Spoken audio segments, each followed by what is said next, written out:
Laboratorio Legal. Conversemos entre empresas. Bueno, damos inicio a un nuevo laboratorio legal. El día de hoy tenemos la presencia del doctor Juan Carlos Díaz Colchado, quien es especialista en Derecho Constitucional, es profesor de la Universidad Católica del Perú y a raíz del contexto en el que nos encontramos, a raíz de los últimos sucesos, como ya todos sabrán, la vacancia del presidente Castillo y la designación de la nueva presidenta, que es la congresista o vicepresidenta Dina Boluarte, es que hemos invitado al doctor Juan Carlos Díaz Colchado para que nos comente un poco sus apreciaciones, qué le parece, qué es lo que ha sucedido este 7 de diciembre, ante qué nos hemos encontrado, porque nos ha sorprendido a todos. Doctor Juan Carlos, bienvenido. John, como siempre, es un gusto conversar contigo y a través de ti, la iniciativa del Laboratorio Legal de Clientes y Abogados, poder llegar a las personas interesadas en los temas que se abordan en el estudio y más aún siendo este tema coyuntural realmente importante, relevante, no solo para el sistema político, la democracia, los derechos humanos, sino también tiene una incidencia y un impacto económico, pero que es bueno reflexionar, poder clarificar algunas ideas, conceptos que quizás sirvan para tener una mejor apreciación sobre lo que estamos viviendo, ¿no? Entonces, estoy a tu disposición en lo que creas por conveniente. Doctor, a ver, Juan Carlos, mira, al mediodía encontramos en las noticias, bueno, nos sorprendió a todos, como repito, un mensaje presidencial del, bueno, ahora expresidente Pedro Castillo, donde indicaba nuevas elecciones del Congreso, toque de queda de las 10 de la noche hasta las 6 de la mañana o 4 de la mañana. Y la verdad eso nos dejó congelados un momento, decimos, ¿qué está pasando acá? Esa situación, ¿se considera un golpe de Estado? Sí, John, es un golpe de Estado. Dentro de los estudios, las investigaciones académicas, tanto a nivel comparado como de nuestra propia historia constitucional, entendemos por un golpe de Estado en un sentido clásico, ¿no? La captura del poder, el cierre de los otros poderes del Estado y la supresión del control y el balance entre poderes públicos a un golpe de Estado clásico en donde se toma el poder por la fuerza, ¿no? El matiz es claro que esto se trata de un autogolpe, si cabe, ¿no? Porque lo está dando alguien que ya está en el poder, ¿no? Que ha llegado por el voto popular, pero que concentra los poderes del Estado a través del cierre intempestivo del Congreso, o sea, el cierre o la disolución del Congreso por supuestos o procedimientos que la Constitución no contempla.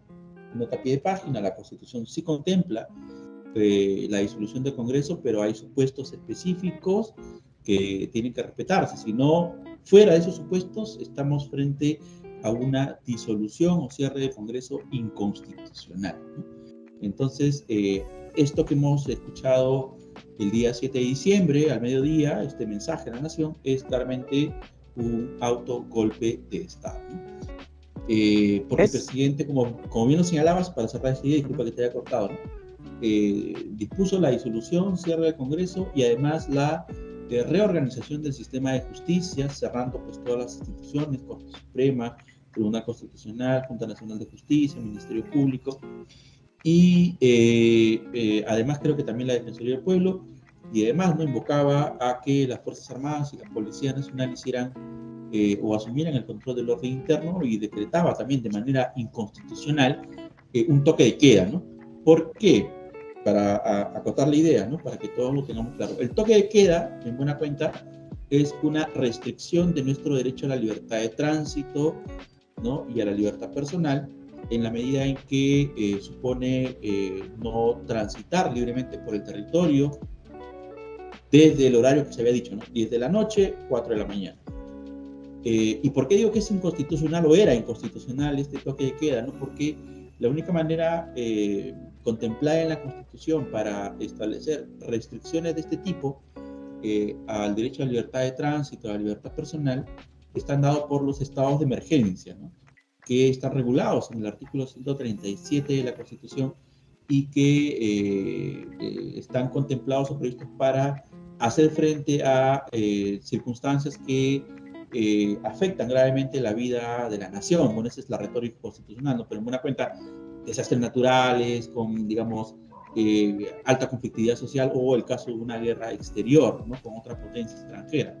Entonces, solo en esos supuestos se puede decretar un estado de emergencia que restrinja la libertad de tránsito, tal y cual como tuvimos, por ejemplo, con la pandemia, ¿no? En 2020, 2021. Entonces, por un lado, tanto el cierre del Congreso como la reestructuración del sistema de justicia y otras instituciones y el toque de queda han sido medidas que no tenían cobertura constitucional. Entonces, el mensaje del 7 de diciembre era, en estricto, un rompimiento de el ordenamiento, los principios, las reglas constitucionales, y por eso se constituye en un golpe, ¿no? Un golpe clásico, autogolpe. El ejemplo paradigmático que hemos tenido en nuestra historia es el caso del señor Fujimori, ¿no? O sea, básicamente ha sido un nuevo 5 de abril de 1992, solo que se ha repetido el 7 de diciembre de 2022 al mediodía.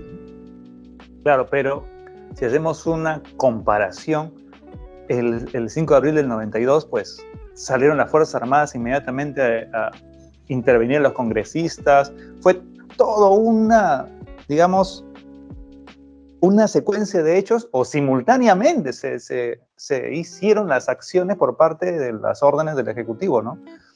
Golpeando el Estado literalmente. Pero en este caso hemos visto una situación, si bien es cierto, similar, pero en algunos puntos muy distante a lo que ocurrió en el año 92, ¿no? Porque no ha tenido el respaldo de las Fuerzas Armadas. Sí, a ver, yo creo que si lo vemos en términos contextuales, claro, el 5 de abril del 92, todo indica, bueno, la historia nos lo dice también, ¿no? Ya viendo la perspectiva y comparación, que hubo un mayor nivel de coordinación y desde luego compromiso, pacto, arreglo con fundamentalmente el ejército, ¿no? En la medida en que, recordemos, ¿no? Para empezar, el mensaje de la nación de Fujimori del 5 de abril no fue al mediodía, no fue en la tarde, ¿no? Fue en horas de la noche,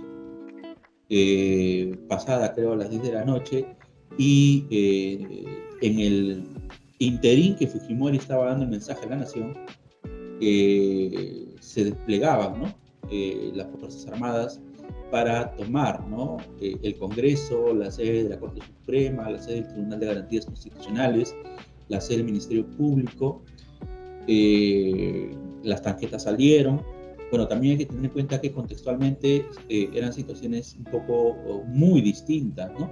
Lo digo en especial por lo que hoy tenemos a la mano, que son las redes sociales, ¿no? Y este diálogo que tenemos a través de la tecnología, que en esa época no se tenía, con lo cual las coordinaciones entre los afectados pues, eran difíciles, porque también recuerda que en esa época, estamos hablando de 1992, todavía no se privatizaba la empresa de telefonía, la compañía peruana de teléfonos, ¿no? O sea, no todo el mundo tenía teléfono, con lo cual las coordinaciones entre los actores involucrados era muy complicada, ¿no? Y el operativo que se desplegó fue durante la noche digamos, posicionar, ¿no? Vehículos de las Fuerzas Armadas o del Ejército en las sedes institucionales de los poderes del Estado, así como se enviaron, ¿no? Comandos del Ejército para detener a los principales actores políticos, ¿no? Es decir, el presidente del Congreso, de la Cámara de Diputados, de la Cámara de Senadores, al presidente del Tribunal de Garantías Constitucionales, al fiscal de la Nación, a los vocales de la Corte Suprema, los fueron a detener, ¿no? A los voceros de los partidos políticos también los fueron a detener. Recuerda que el ahora expresidente, ¿no? Ya fallecido, Alan García, tuvo que escaparse por los techos, ¿no? Porque hubo un comando del ejército que fue a atenderlo en su domicilio. Entonces, todo el operativo se dio en horas de la noche, ¿no? A diferencia de lo que ha pasado este 7 de diciembre, en donde todo ha sucedido al mediodía, con los congresistas reunidos en el Congreso, ¿no? porque estaban ahí reunidos, ¿no? Y bueno, además estaban reunidos porque se iba justamente a llevar a cabo la sesión para debatir la moción de vacancia presidencial, ¿no? En horas de la tarde. Y bueno, esto iba a ser como consecuencia, ¿no?, de las declaraciones de uno de estos colaboradores eficaces que formaron el famoso gabinete en la sombra, que no estuve atento porque estaba en otra actividad en ese momento, pero creo que iba a declarar ante la Comisión de Fiscalización que esta coima de la que se ha hecho eco el fin de semana que ha pasado, ¿no?, de 4 millones de soles, una parte era o estaba destinada a ahora expresidente, ¿no?, Pedro Castillo, ¿no? Entonces, claro, esas situaciones son disímiles, ¿no? O sea, una cosa es hacer esto de manera coordinada en horas de la noche y otra situación distinta hacerlo al mediodía, ¿no? Y aparentemente sin respaldo político, porque Castillo, cuando da su mensaje, está solo, por un lado, y por otro lado sin respaldo de las Fuerzas Armadas, y creo que quizás lo que él esperaba era tener el respaldo de la población o de la población que lo apoyaba ante su decisión de cerrar así intempestivamente el Congreso de la República, ¿no? Lo cual no se ha dado en la realidad de los hechos, ¿no? Claro, en sí ha sido un intento de golpe, porque finalmente no se concretó. Bueno, de concretarse, lo dio, ¿no? Claro, el que no haya triunfado es otra cosa, ¿no? Pero de que ha habido, hubo, ¿no? Porque recuerda que ha habido por lo menos unas hora y media, 2 horas de total incertidumbre, ¿no? Luego del mensaje de la Nación hasta que empezó, bueno, yo creo, y eso es lamentable, ¿no? Y lo digo en términos de reflexión, ¿no? O sea, digamos, si lo vemos de la perspectiva del mantenimiento del orden constitucional y de la democracia, bueno, no se ha concretado porque pues, no ha habido toma del Congreso, no ha habido toma de las instituciones del Estado, no se ha detenido a nadie, ¿no? Por las disposiciones o medidas que había dado en ese momento el presidente, en ese momento Castillo, ¿no? Pero lamentable que finalmente toda esta situación se haya definido, ¿no? Si vemos un poco una línea de tiempo, cuando se pronuncian las Fuerzas Armadas, ¿no? Porque antes del comunicado de las Fuerzas Armadas todavía no había certeza de qué iba a hacer el Congreso, ¿no? Es cuando se da el comunicado de las Fuerzas Armadas y de estas respaldando el ordenamiento constitucional, ¿no? Que el Congreso pasa, ¿no?, a discutir la vacancia por incapacidad moral y que, como sabemos, ha tenido un resultado bastante holgado, 101 votos a favor, ha habido algunas abstenciones, con lo cual es sintomático también que esta vacancia no haya sido unánime, ¿no? Lo cual indica que parece que había algunas cosas que aún no conocemos, ¿no?, que supongo se irán conociendo con el transcurrir de los días, ¿no? Y digo, o decía, ¿no?, lamentable en términos institucionales, ¿no?, y de vida político, democrático, constitucional del país, que al final el árbitro termine siendo las Fuerzas Armadas, ¿no? Porque finalmente eso pone en evidencia que aún no tenemos la suficiente madurez política como para que nosotros, los civiles, podamos solucionar los problemas de la política del día a día y que tengan que ser los militares los que terminen definiendo la balanza, ¿no? Lo mismo pasó, si no mal recuerdo, y si no mal recuerdas, con el cierre del Congreso que dispuso Vizcarra, que sí tenía avisos de constitucionalidad, ¿no? Porque, bueno, una nota a pie de página nuevamente, y disculpa que me extienden esto, ¿no? De acuerdo a la Constitución, se puede cerrar el Congreso siempre y cuando el Congreso haya denegado la confianza a 2 consejos de ministros, ¿no? En el caso del cierre de Vizcarra, decía avisos de constitucionalidad porque sí hubo 2 denegaciones de confianza a 2 consejos de ministros durante el periodo presidencial pasado, ¿no? En esta ocasión, incluido el procedimiento, forzando, digamos, en esta ocasión, más o menos, ya si queremos aceptar la tesis que en su momento se planteó desde el propio Poder Ejecutivo, había una cuestión de confianza denegada. Faltaba otra más, y si hubiese habido esto, hubiese, digamos, creo yo, sí poder decir que al menos había avisos de constitucionalidad. Pero como esto no se ha dado, pues esto ha sido un quebrantamiento del orden constitucional, y es por eso que hoy el expresidente Castillo está detenido, ¿no? En una sede policial en el centro de Lima. Ahora, otra situación que hemos visto es que inmediatamente los demás entidades del Estado comenzaron a emitir pronunciamientos. Apenas salió el presidente Castillo a hablar, la Defensoría del Pueblo salió inmediatamente que esto no es un acto constitucional, es inconstitucional, que no debemos acatar las disposiciones dadas por el presidente en su mensaje, de manera expresa, o sea, totalmente cerrando filas en contra del mensaje del expresidente ahora, Pedro Castillo, al mediodía del 7 de diciembre. Salió varios a dar sus tweets, sus publicaciones, sus posiciones, cerrando filas. Y como tú dices, el punto crucial en este caso era qué iba a decir las Fuerzas Armadas, ¿no? Y la Fuerza Armada sacó su comunicado e inmediatamente el Congreso. Entonces, ahí como tú dices, ¿no?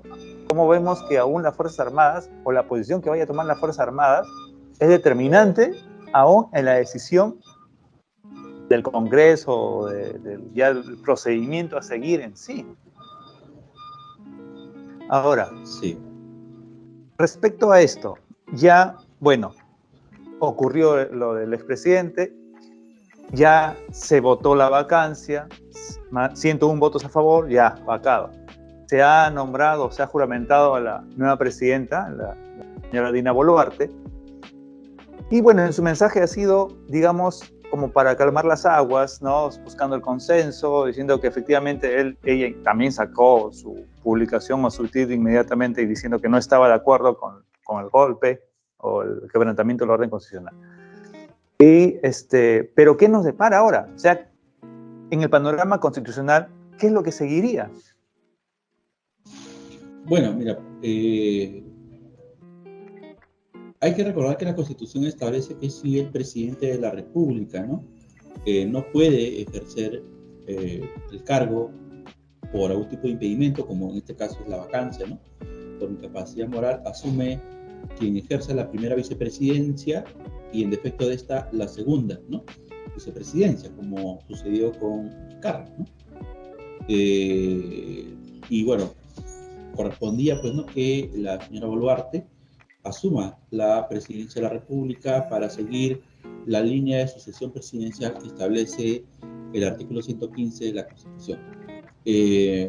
Si ella pudiera o puede convocar un proceso electoral, no, habida cuenta que lo que establece la Constitución, ¿no? Es que asume funciones el primer vicepresidente, en defecto de el segundo vicepresidente.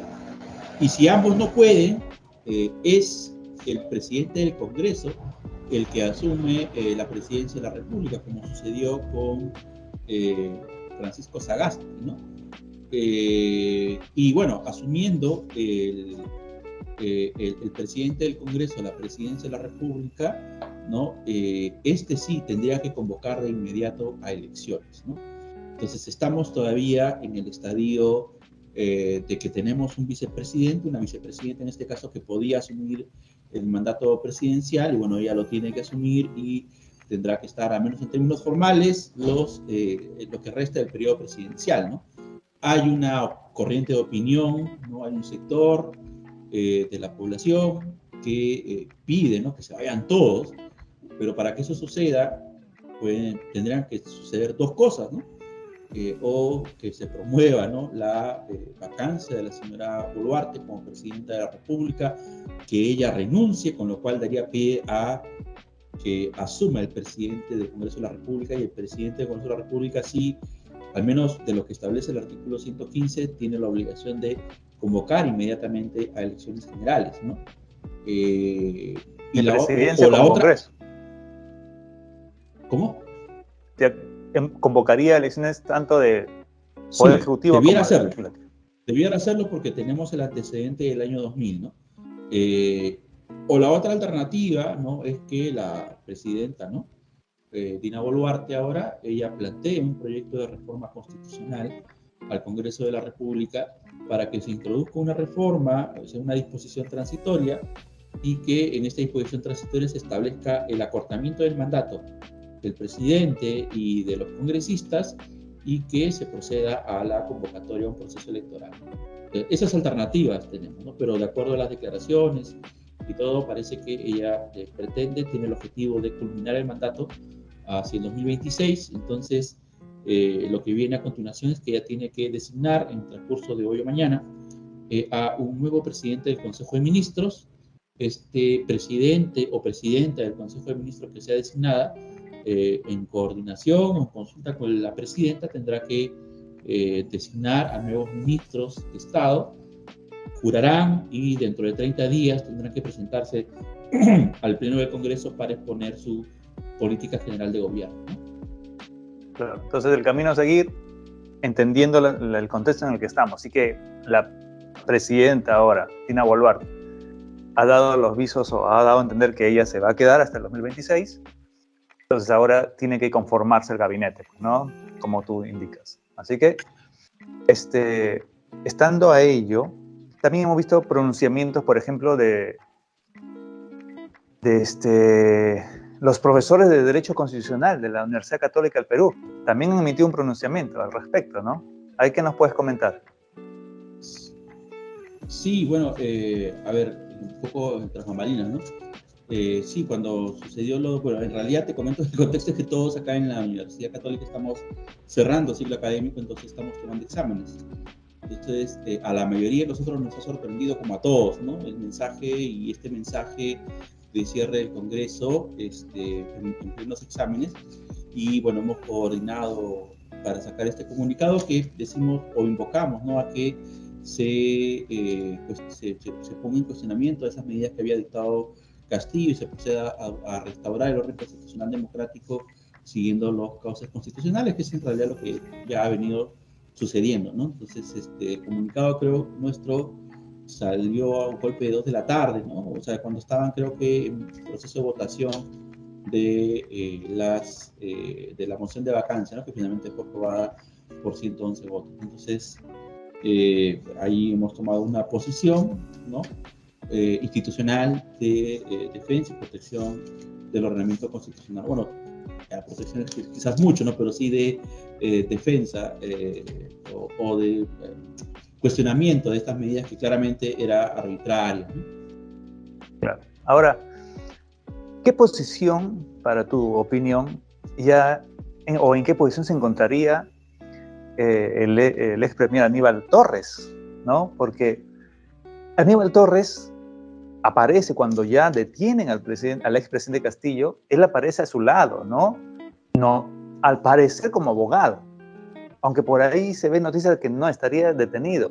Bueno, todavía esa situación estaría por esclarecerse, pero se entiende que Aníbal Torres está apoyando al presidente Castillo y sobre la situación especial de Aníbal Torres.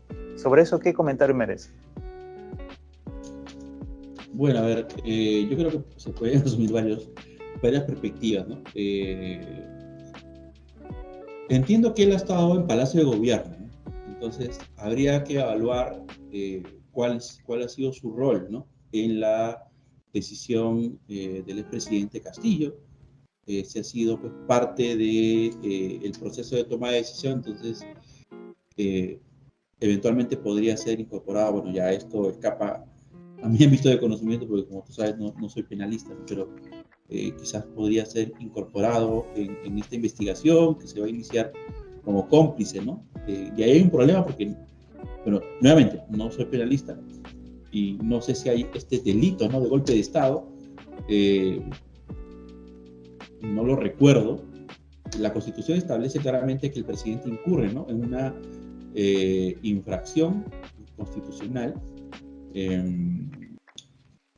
si es que cierra el Congreso por alguno de los supuestos no previstos, ¿no? En el artículo 134, que es esto de la disolución cuando se niega 2 consejos de ministros, ¿no? Entonces, habría que ver cuál ha sido el rol, ¿no? del señor Aníbal Torres en el proceso de toma de decisión del expresidente Castillo para dar este autogolpe de Estado, ¿no?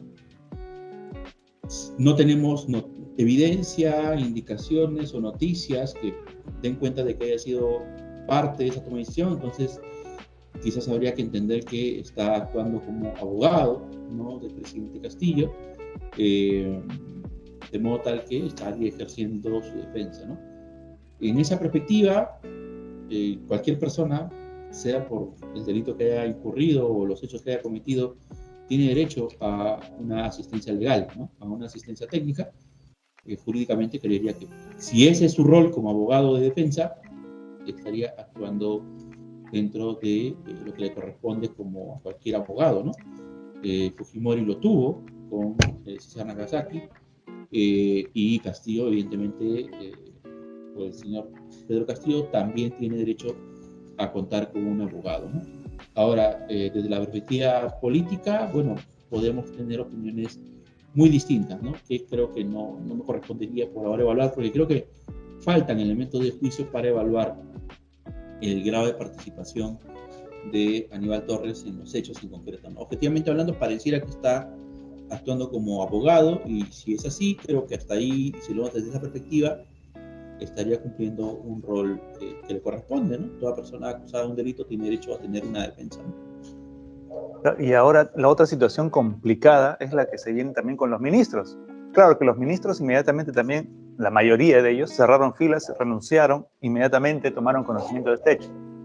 Pero también surge este análisis que va a realizar el Ministerio Público, ¿no?, con la fiscal de la Nación, si es que habría o no responsabilidad también en ellos en esta situación. Cosa también delicada, ¿no?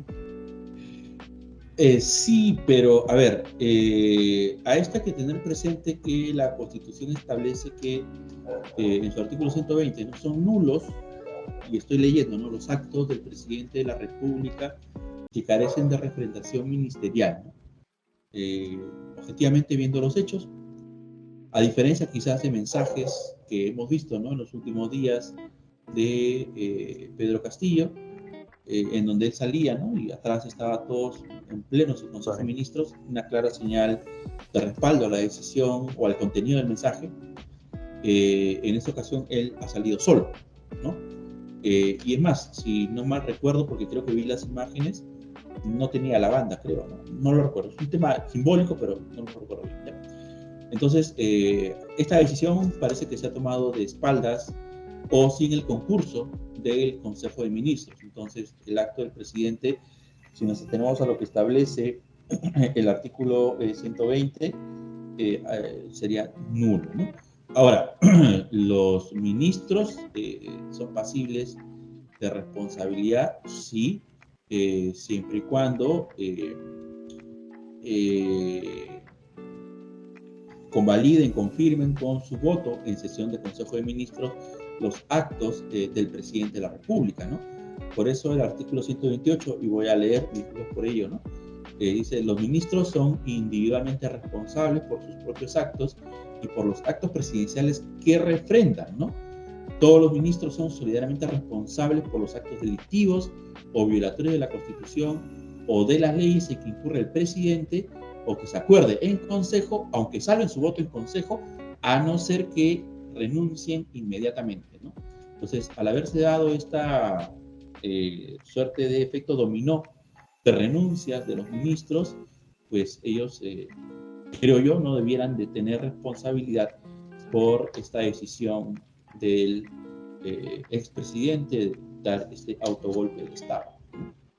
Y otra situación es lo que genera en la población, porque se dio el mensaje, estaban en plena votación de la vacancia y la gente ya estaba en los supermercados comprando papel higiénico. Abasteciéndose. ¿En serio? Sí. ¿En serio? ¿Papel higiénico? Sí, no sé, creo que escucharon toque de queda y otra vez papel. Así que, claro, cosas aceite, leche. No, claro, compraban temas básicos, ¿no?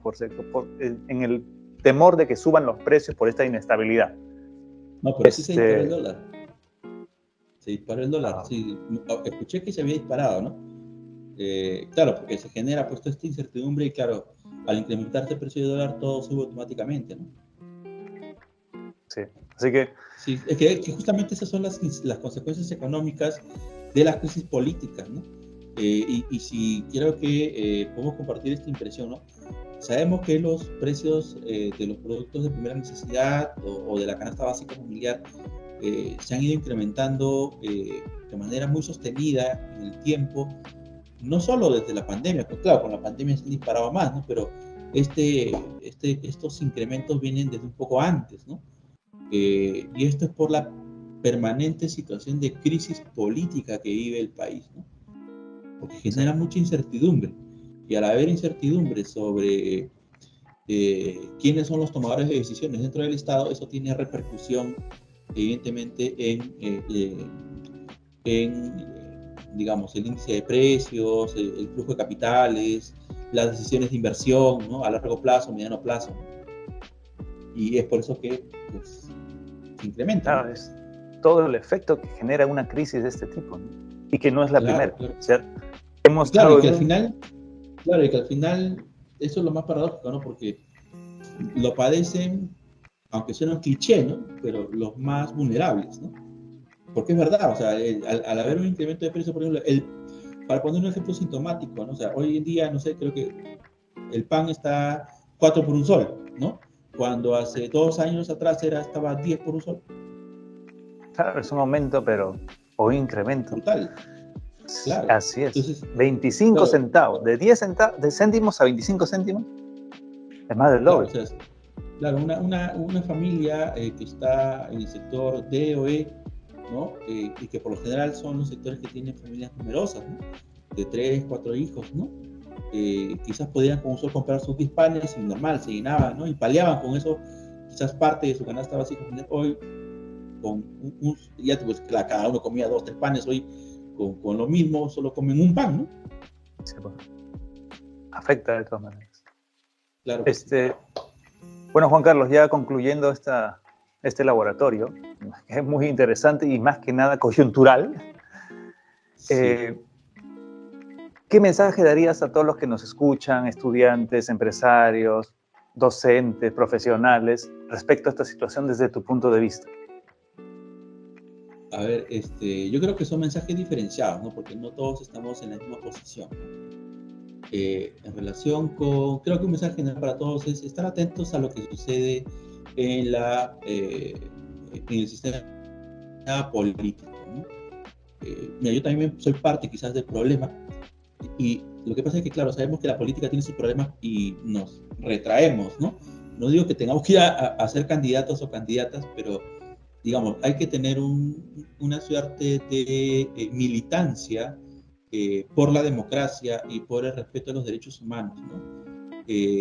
Eso supone estar atentos a lo que sucede o deja de suceder, ¿no? En materia de decisiones políticas, ¿no? Eso, digamos, de manera general, estar atentos, tener una visión vigilante de las decisiones que toman los actores políticos.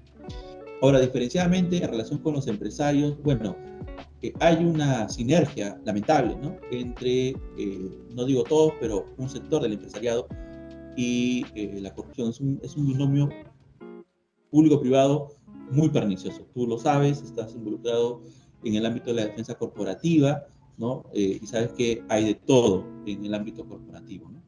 Yo también lo sé, yo también he estado en algún momento en mi litigio y también he visto situaciones de esas características. Entonces, o sea, yo creo que uno puede mejorar su propia condición y generarse un bienestar social, ¿no? Económico mínimo, ¿no?